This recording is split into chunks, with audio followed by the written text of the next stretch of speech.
Ya, maaf Bu Dokter, ini sudah ada tampilan ininya. Ya, baik. Silahkan ini Pak, Iya, karena diperbesar Pak di slideshow Pak, di slideshow mungkin Pak, di slideshow, Sudah sekarang. di slideshow Bapak, bisa? Iya, di slideshow ya. Ya, Ya, masih loading Bu. ya betul. Yang sebelumnya ya. Nah ini. Oke, untuk paparan saya pada siang hari ini untuk sharing saja ya. Ini tentang glukomanan porang. Kenapa saya tulis glukomanan porang Amorphopulus onchopilus? Karena nanti juga ada yang dari konjek gitu ya. Nah, untuk glukomanan porang ini saya mengangkat tema tentang kualitas dan aplikasinya. Ini kami tulis bersama dengan saya Sri Rahayu dan juga Prof. Eni Halmayani. Next. Next, Bapak. baik. Iya. Next. Nah, oke. Nah, tadi Pak Ngakib sudah, Pak Ketua P3N sudah menyampaikan tentang porang ya. Sekarang semua orang itu hampir semua orang itu tahu porang itu apa itu ya. Nah, dan karena sudah banyak sekali ya, sudah di telinga itu sudah begitu kata porang itu langsung pertanyaannya harganya berapa gitu nggih Pak Ngakib tadi. Nah, sekarang kenapa toh porang itu kok sekarang menjadi booming, jadi terkenal?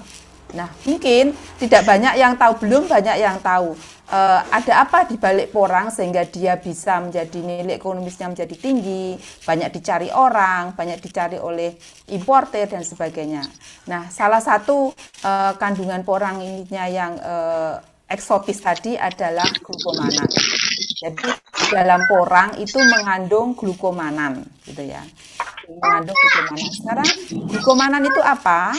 Monggo next Pak. Pak siapa tadi? Next, mohon slide berikutnya. Nah, glukomanan itu apa?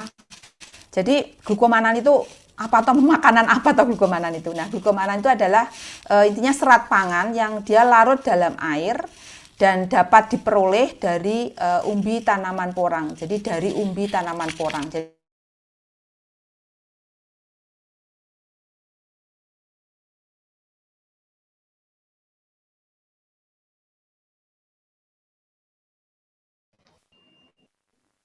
Termute Bu suaranya Bu Sri.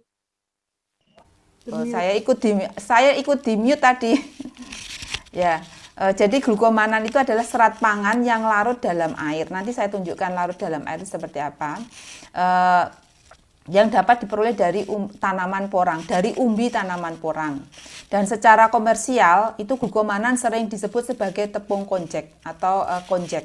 Konjek itu kalau di Jepang itu kan dia lebih jenisnya itu yang dikatakan sebagai konjek gitu ya. Sehingga glukomanan kalau di komersial itu sering juga disebut sebagai tepung konjek. Nah, kenapa tahu kok glukomanan itu mempunyai kelebihan ya, dan kelebihannya itu apa? Nah, antara lain adalah dia memiliki kelarutan yang besar di dalam air. Jadi kalau kita mengambil 1 gram tepung glukomanan, nanti saya tunjukkan tepung glukomanan seperti apa di PPT ini ada. Tepung glukomanan itu saya ambil 1 gram kemudian saya larutkan di dalam air 100 ml, itu nanti dia bisa kental sekali. Bisa kental sehingga kekentalannya itu yang sudah kami teliti itu hampir sampai dengan 70.000 centipoise. Kental sekali ya. Malah kayak lem gitu ya. Nah, kemudian kelebihan lainnya apa? Si glukomanan ini juga dia mampu menyerap air ya. Jadi kalau kita makanya untuk diet itu dia cukup efektif karena apa? Kita makan sesuatu ya, ada makanan yang kita tambahkan glukomanan itu nanti kita menjadi kenyang ya. Karena apa? Karena dia kan menyerap air, jadi dia ngembang gitu ya. Nah, sehingga sensasi kenyang gitu. Sehingga dia cocok antara lain untuk sebagai bahan atau diaplikasikan untuk sesuatu yang bisa memberikan efek diet gitu. Kemudian juga bisa membentuk gel yang stabil. Jadi misalnya nanti akan saya contohkan gelnya itu seperti apa. Jadi bisa kayak plastik gitu loh. Kalau kita campurkan kemudian kita larutkan dalam air, kemudian kita letakkan di piring gitu ya. Nanti kalau sudah kering itu jadi kayak lapisan film, kayak plastik gitu. Nah, si glukomanan sendiri ini dimanfaatkan pada industri, ada industri pangan, ada industri farmasi, dan industri kimia. Mungkin next, Pak. Manfaatnya itu sangat banyak. Nah, ini kalau pada industri pangan itu dia bisa ditambahkan pada mie, sehingga kan ada juga mie shirataki ya, nanti mungkin akan dijelaskan oleh Pak Ibnu ya. Kemudian ada juga dia bisa untuk ditambahkan ke puding atau yogurt. Jadi kalau kita makan puding atau jelly itu kan kenyal-kenyal itu ya, ada kenyal-kenyalnya itu. Lah kenyal-kenyalnya itu karena apa? Karena ada glukomananya di situ. Yang bikin kenyal itu adalah glukomananya. Mungkin Bapak Ibu kalau nanti kalau itu porang itu kita kupas gitu ya, kan nanti kan ada kayak lendir gitu ya. Nah, itu glukomananya itu justru itu ya. Jadi dia kalau kita larutkan dalam air nanti dia akan bisa menjadi seperti kenyal gitu. Nah, kemudian juga bisa untuk untuk menahan kerusakan akibat pembakaran. Jadi kalau kita tambahkan ke es krim itu kan gampang meleleh. Nah, kalau kita tambahkan si glukomanan, itu es krimnya itu melelehnya itu lama, jadi tidak gampang meleleh gitu ya. Nah, itu dibandingkannya antara yang ditambahkan glukomanan dengan yang tidak. Kemudian juga ada untuk roti ya. Roti itu dia nanti menjadi adonannya itu mengembang, kemudian juga lembut gitu ya, menjadi lembut gitu. Nah, ini kemudian jelly itu juga sama, nanti tadi ada puding, ada jelly, ada yogurt. Juga nanti kalau ditambahkan dengan sosis, kami juga sudah menambahkan glukomanan itu ke produk sosis, kemudian jelly, kemudian bakso itu ya ditambahkannya, tetapi pakai glukomanan. Next saja. Ini aplikasinya sangat banyak. Next. Nah, kemudian kalau di industri kimia, itu sebagai bahan pengisi dan pengikat tablet, kemudian juga bahan pelapis atau coating ya, untuk melapisi ya. Untuk melapisi, kalau cat itu tambahkan glukomanan ini bisa sebagai pelapis juga, kemudian sebagai bahan perekat untuk cat tembok, pelapis kedap air dan sebagainya. Kemudian next saja, Pak. Nah, ini kalau di industri farmasi ini tadi yang saya sampaikan antara lain untuk yang diet ya, karena tadi apa, dia mengkonsumsi sedikit saja itu sudah berasa kenyang ya. Karena apa? Karena dia nyerap air terus dia ngembang sehingga sensasi kenyangnya itu ada. Kemudian juga menurunkan lemak dan kolesterol karena dia mengikat kotoran itu ya. Kemudian juga untuk mungkin beberapa pernah saya untuk saput itu loh, untuk sabun itu ya, untuk sabun. Kemudian juga untuk kalau kita vegeta itu ya, vegeta itu ditambahkan, kalau tempat kita ada vegeta itu ditambahkan glukomanan, itu nanti dia akan memperlancar BAB-nya gitu ya. Next. Dia mengandung prebiotik. Nah, jadi dari yang tadi saya sampaikan, dari tanaman porang, kemudian umbi porang menjadi glukomanan. Nah, ternyata glukomanan ini itu menjadi top 10 ya. Jadi dia menjadi produk yang top 10, jadi produk yang bagus untuk kesehatan. Ini kemudian juga di Jepang ini digunakan sebagai bahan pembuat konnyaku dan shirataki ya. Dan shirataki yang saya kira sekarang ini sudah ada di Indonesia, produsennya juga sudah ada di Indonesia. Kemudian di industri pangan karena memiliki gel dan viskositas yang tinggi. Next saja Bapak. Nah, sekarang kualitas glukomanan itu sangat dipengaruhi oleh apa gitu ya. Kualitas glukomanan itu bagaimana toh? Nah, kualitas glukomanan itu sangat dipengaruhi oleh tadi bahan baku porang. Tadi Pak Nakib sudah menyampaikan porangnya itu harus bibitnya itu harus bagus. Karena apa? Jadi dari bibit aja bahan baku porang itu bibitnya apa? Bibitnya dari yang tadi spora atau bijinya ya. Bijinya atau spora, kemudian ataukah dia yang paling bagus itu dari bibit dari spora ataukah dari bulbil, umbi kataknya, atau dari umbinya. Bibit dari ketiga itu mana yang paling bagus? Kemudian itu baru dari bibitnya nih bahan baku porang. Kemudian juga dia dipanennya itu berapa? Setahun? Ataukah dia baru setahun kemudian dipanen? Ataukah 2 tahun? Ataukah 3 tahun? Ataukah 4 tahun? Itu. Kemudian waktu panennya itu pada saat kapan? Pada saat bulan 3, 4, 5, 6, 7, 8. Itu sangat berpengaruh terhadap kualitas glukomanan. Nah, kemudian belum lagi dia di dataran tinggi atau dataran rendah.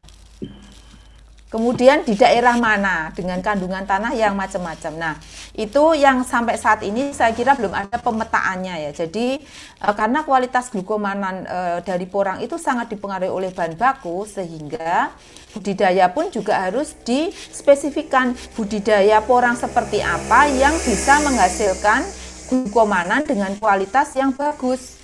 Nah, itu saya kira perlu untuk dipetakan. Nah, selain dipengaruhi oleh bahan baku porang, itu juga nanti tahapan proses mulai dari porang dipanen hingga menjadi glukomanan. Nah, porang yang dipanen kalau dia pasca panennya tidak bagus, artinya dia ketika dipanen dibiarkan kemudian terjadi busuk, sebagian busuk dan sebagainya, itu nanti akan sangat berpengaruh terhadap kualitas glukomanan. Jadi glukomanan itu viskositasnya akan turun kalau dia busuk. Atau busuk sedikit saja dia katakanlah seperempatnya itu busuk itu, dan nanti dia terus akan turun kualitasnya, sehingga mulai dari pasca panen sampai dibuat menjadi produk antara yang lain itu akan berpengaruh terhadap kualitas glukomanan. Next Bapak. Nah, ini untuk pengolahan porang ya, dari porang segar kemudian jadi chip porang segar, kemudian kita rajang, kita iris-iris dengan ketebalan tertentu, kemudian kita keringkan menjadi chip porang. Kemudian setelah menjadi chip porang, kita giling menjadi tepung porang, tetapi tepung porangnya itu tepung porang yang sudah dihilangkan gatalnya atau kalsium oksalatnya. Karena apa? Karena kalsium oksalat itu sangat dia berbahaya ya. Kalau akumulasi nanti untuk ginjal itu dia akan berbahaya untuk kesehatan. Kemudian setelah menjadi tepung porang yang rendah oksalat, baru kita ekstrak menjadi glukomanan. Nah, itulah yang di sini yang paling putih ini, adalah tepung glukomanan.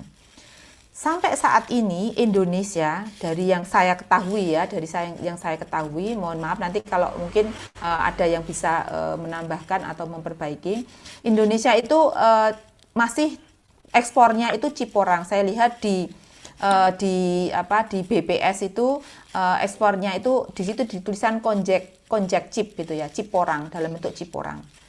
Dan mungkin juga sudah ada yang ekspor dalam bentuk tepung porang. Cuman yang dalam bentuk tepung glukomanan setahu saya belum ada, tetapi barangkali mungkin sekarang sudah ada, seperti Ambico itu mungkin sudah melakukan ekspor dalam bentuk tepung porang. Nah, sekarang berapa toh? Ini saya secara kasarnya ya, dari yang sudah kami teliti, dari porang segar menjadi chip porang itu rendemennya jadi 6 kilo jadi 1 kilo. Jadi 6 kilo porang segar itu menjadi chip porang 1 kilo. Jadi kita bagi aja ya rendemennya menjadi sekian persen ya, kurang lebih 15%-an lah. Kemudian dari chip porang menjadi tepung porang, tapi tepung porangnya yang gatalnya sudah hilang ya, kalsium oksalatnya sudah hilang. Dari chip porang menjadi tepung porang, kalau kita memprosesnya sudah betul, ya, itu tadi saya sampaikan bahwa kualitas glukomanan sangat dipengaruhi oleh tahapan proses. Itu dari proses porang menjadi chip porang itu harus betul. Bagaimana yang betul nanti akan sedikit saya sampaikan.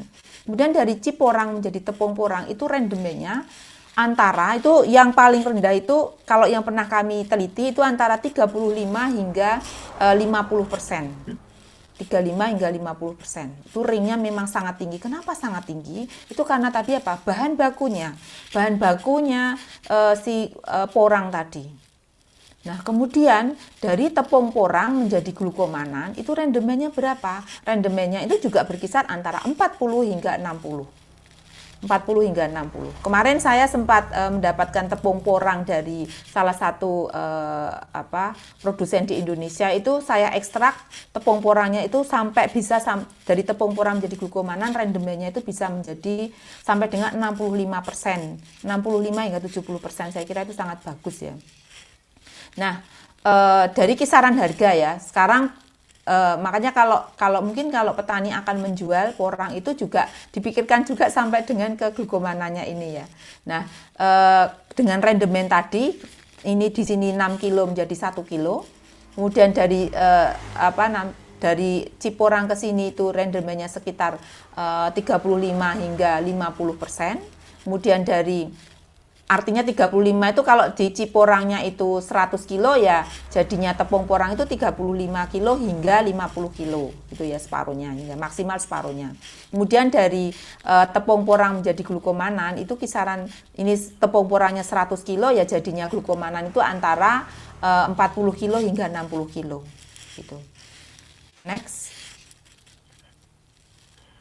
Nah, tahapan ekstraksi glukomanan. Jadi tahapan tadi prosesnya untuk mendapatkan porang segar menjadi glukomanan. Yang pertama adalah porang segar, kemudian kita buat chip ya, kita buat chip. Ini peralatannya itu macam-macam ya, bisa pencucian itu bisa manual pakai mesin pencuci, kemudian ada perajangan bisa manual, bisa pakai alat perajang. Nah, kalau saya sarankan sih harus menggunakan mesin perajang kalau dengan atau alat perajang. Karena apa? Karena kalau terlalu lama teroksidasi, jadi porang itu kalau kita rajang itu kan nanti dia lama-kelamaan cepat coklat kan. Jadi dia akan terjadi pencoklatan ya, reaksi enzimatis, sehingga kalau dia lebih cepat dirajang kemudian lebih cepat dikeringkan, maka si chip porangnya itu warnanya tidak akan gelap ya. Jadi karena warna atau kualitas chip porang itu sangat menentukan harga. Kenapa? Dan juga ini ya, kualitas itu kualitas dari misalnya ada jamurnya dan sebagainya. Nanti akan saya tunjukkan apa saja syarat dari chip porang. Kemudian dengan tepung porang nanti juga digiling dan dihilangkan oksalatnya. Kemudian dari tepung porang menjadi glukomanan ini ada alat ekstraksinya ya, ada ekstraktornya. Next. Nah, kemudian ini untuk porang itu untuk porang ini apa namanya kandungannya itu saya kira di literatur banyak sekali ya. Jadi porang itu kandungan airnya itu 80%. Nah, katakanlah dari 1 kilo kandungan airnya 80%, berarti airnya itu ada 800 gram, ya kan? Nah, kemudian yang 200 gram itu terdiri dari bahan kering, dari pati, manan itu ya glukomanan tadi, serat kasar, gula bebas, oksalat gitu ya. Itu dia 200 gramnya itu isinya macam-macam. Nah, dari 200 gram itu 50% itu isinya glukomanan. Jadi dari 200 gram tadi hanya 100 gram isinya glukomanan. Jadi kalau kita jumlah secara keseluruhan 1 kilo porang itu kandungannya hanya sekitar 8 hingga 10% glukomanan. Gitu. Next. Nah, berikut adalah kualitas atau syarat mutu chip porang. Jadi kalau chip porang ini syarat mutu 1, mutu 2 ya. Mutu 1 itu kadar airnya sekitar 12%, mutu 2 juga sama 12%. Soalnya kalau kurang dari 12% itu biasanya kan kalau industri itu di ini ya patahkan klek gitu ya, kering patah. Kemudian kadar glukomanannya berapa? Kadar glukomanannya kalau mutu 1 itu 35%, kalau mutu 2 itu 15%. Dan juga nanti benda asingnya itu maksimal 2% dan cacatnya itu tidak ada ya. Kemudian juga sekarang ini banyak yang ini juga ada PB itu loh, kandungan PB-nya. PB. Kemudian juga itu ada syaratnya. Kemudian jamur itu juga ada menjadi persyaratan ya. Beberapa importer itu mensyaratkan seperti itu, sehingga salah satu kuncinya adalah bagaimana mengeringkan supaya membuat chip porang dengan pengeringan yang dia bisa memenuhi syarat, baik syarat fisik maupun syarat kimiawi maupun ada syarat dari. Next. Nah, ini kalau kita lihat di sini ekspor porang ya atau konjek ini sangat di negara tujuannya itu Cina, Vietnam, Singapura, dan saya lihat kalau yang di Indonesia itu yang dari datanya BPS itu banyak ke Vietnam. Oke, next saja. Nah, kemudian untuk tepung porang, maaf ini kok satu ini tadi PPT-nya bukan yang ini ya Pak, tepung porang. Ini PPT yang, maaf Pak, tadi harusnya PPT yang satunya Pak, bukan ini Pak. Yang saya, next saja. Ini yang terbaru Bu infonya. Oh gitu, oh ya udah. Sebelumnya aja, yang tadi tepung porang. Nah tepung porang ini, tepung porang kasar yang dihasilkan dari ini yang dari Kertosono. Ini sebenarnya tadi sudah saya tampilkan, yang terbaru itu saya tampilkan yang punyanya FTP UGM. Itu kami sudah berhasil mengekstrak, membuat tepung porang ini dengan kandungan glukomananya itu mencapai 75,5%. Itu. Kemudian kalsium oksalatnya kami sudah bisa sampai dengan 0,8%.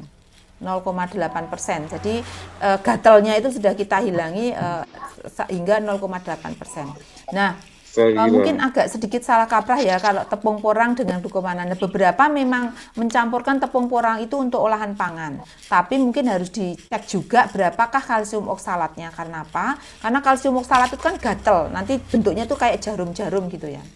Oke, next. Next saja. Next Bapak. Nah ini kalsium oksalat itu bentuknya kayak jarum ini Pak. Ini kayak jarum itu. Nah sehingga untuk ginjal itu tidak bagus, untuk kesehatan tidak bagus ya, kalau akumulasi itu dia akan berbahaya. Nah itu gatalnya itu bentuknya kalau kita mikroskop pakai SEM itu, atau kita zoom pakai SEM itu dia seperti jarum seperti itu. Next. Nah kemudian ini untuk glukomanan tadi juga sudah saya singgung. Next saja. Kelebihan penggunaan glukomanan. Tuh. Next Pak, ini sepertinya balik lagi Pak, itu enggak Pak, itu bukan yang terakhir Pak ini. Nah ini stop nih. Itu tadi bukan yang terakhir Pak. Next saja. Nah ini adalah bentuk-bentuk kalsium oksalat pada tepung porang, ini seperti ini. Oke, next. Nah, next. Nah, kemudian setelah jadi tepung porang kita ekstrak menjadi glukomanan. Kalau di UGM sudah berhasil mengekstrak hingga menjadi glukomanan. Glukomanan ini kalau syaratnya di Cina, ini dari Cina itu yang glukomanan secara umum, kemudian yang kanan itu adalah yang dimurnikan. Itu viskositasnya lebih dari 22.000 centipoise atau CP ya ini ya. Nah itu grade-gradean ya, jadi ada grade-grade-nya. Itu viskositasnya caranya ngukur gimana? Itu kita larutkan dulu 1 gram glukomanan, kita larutkan dalam 100 ml air, kemudian kita ukur kekentalannya berapa. Viskositas itu kekentalan, jadi kekentalannya itu ada sekian. Itu ini yang standar Cina. Kemudian kandungan glukomanannya itu untuk kadar glukomanannya ya, itu glukomanan dalam persen itu adalah kadar glukomanannya itu untuk top grade itu lebih dari 70%, dan untuk yang sudah dimurnikan itu 85 hingga 90%. Nah, untuk UGM itu sudah berhasil mengekstrak tepung porang menjadi glukomanan dengan kadar glukomanannya adalah 95 hingga 97% itu sudah maksimal yang kami peroleh itu kadar glukomanannya. Yang paling rendah itu 92%. Di Cina ini masih mengizinkan ya ini untuk sulfitnya ini, tetapi di beberapa negara seperti di Eropa saya kira sudah tidak diizinkan lagi untuk menggunakan sulfit. Ini tergantung dari bayarnya nanti. Kemudian kadar airnya sekian, kadar abunya. Nah, next saja Pak. Itu ada PB juga ya, PB itu.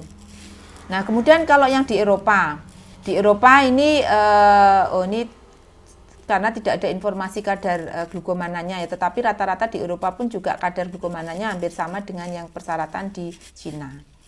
Nah, ini ada PB, ada kalau yang standar FLO kan nggak boleh ada sulfitnya, SO2 itu sulfit nih. Next. Nah, ini kalau kami di UGM sudah sudah berhasil tahun 2013 kami sudah berhasil mengekstrak glukomanan dari porang, kemudian juga sudah mengaplikasikan glukomanan ke berbagai olahan pangan. Jadi sekali lagi kami penerapan yang sudah kami lakukan itu bukan dari umbi porang kemudian kita olah menjadi produk olahan pangan yang di sebelah kanan ini, tetapi setelah menjadi glukomanan itu kami tambahkan ke produk-produk makanan. Ya, kami tambahkan ke mie, kemudian kami tambahkan ke sosis, kemudian ke ini ada apa namanya? Ada saus. Saus itu kalau kita tambahkan glukomanan itu nggak gampang mencair. Jadi tidak gampang mencair. Kemudian juga ada jelly, di sini ada jelly dan jelly ini untuk saat ini kami sudah meneliti untuk efek untuk sebagai pangan fungsional ya, pangan fungsional. Dia bisa menahan lapar juga. Next. Nah, ini adalah glukomanan yang kami ekstrak, yang berhasil kami ekstrak, dan kami sudah berhasil hingga kekentalannya itu 73.000. Padahal kalau standar komersial itu hanya 18.000 sampai 40.000. Ternyata glukomanan porang kita itu sangat manjur ya. Kalau diolah dengan betul, artinya kita ekstrak dengan betul itu bisa menghasilkan kualitas yang bagus, yang tinggi ya, speknya yang tinggi, dan saya kira penggunaan sedikit aja dalam konsentrasi yang sedikit aja dia sudah efeknya sudah besar gitu ya, sudah banyak efeknya. Ini semua sudah memenuhi syarat standar komersial secara umum. Next. Nah, ini adalah aplikasi-aplikasi yang sudah kami lakukan. Ini untuk mie. Kalau mie itu kalau kita tambahkan glukomanan, kalau kita mie instan itu kalau kita rebus itu kan kuning ya. Nah, kalau kita tambahkan glukomanan itu nanti airnya bening. Airnya jadi bening gitu. Kalau kita tambahkan glukomanan. Kemudian kalau untuk kita tambahkan ke bakso itu kenyal gitu, jadi kenyal ya. Dan saya kira sekarang ini juga sudah banyak yang menggunakan, cuman menggunakannya dalam bentuk tepung porang. Kalau menggunakannya dalam tepung porang itu harus dilihat dulu oksalatnya ada tidak di situ. Karena kalau oksalatnya itu ada, itu akan akumulasi itu tidak akan nanti untuk kesehatan itu tidak baik gitu ya. Akan mengganggu kesehatan. Next. Mungkin itu yang bisa saya sampaikan terkait dengan kualitas dan aplikasi dari glukomanan. Sekali lagi tadi yang saya garis bawahi bahwa untuk kualitas itu sangat dipengaruhi oleh bahan bakunya. Bahan bakunya tadi sangat dipengaruhi oleh bibitnya, kapan panennya, umurnya berapa, tanamannya mungkin ditanam di daerah tinggi atau rendah, di wilayah mana, itu yang sampai saat ini saya kira belum dipetakan. Dan kenapa saya bisa menyampaikan seperti itu? Karena kami sudah meneliti ekstraksi glukomanan dari porang ini, dan kualitasnya memang sangat beragam. Itu tergantung dari di mana kita dapatkan, dan mungkin ini ke depan perlu dipetakan ya. Mungkin P3N perlu memetakan wilayah-wilayah tertentu ya, kita petakan mana yang bisa menghasilkan dan nanti menjadi rujukan mana yang bisa varietas atau jenis atau porang seperti apa yang bisa menghasilkan glukomanan dengan kualitas yang bagus gitu. Mungkin itu yang bisa saya sampaikan Pak Raja. Selebihnya waktu saya kembalikan.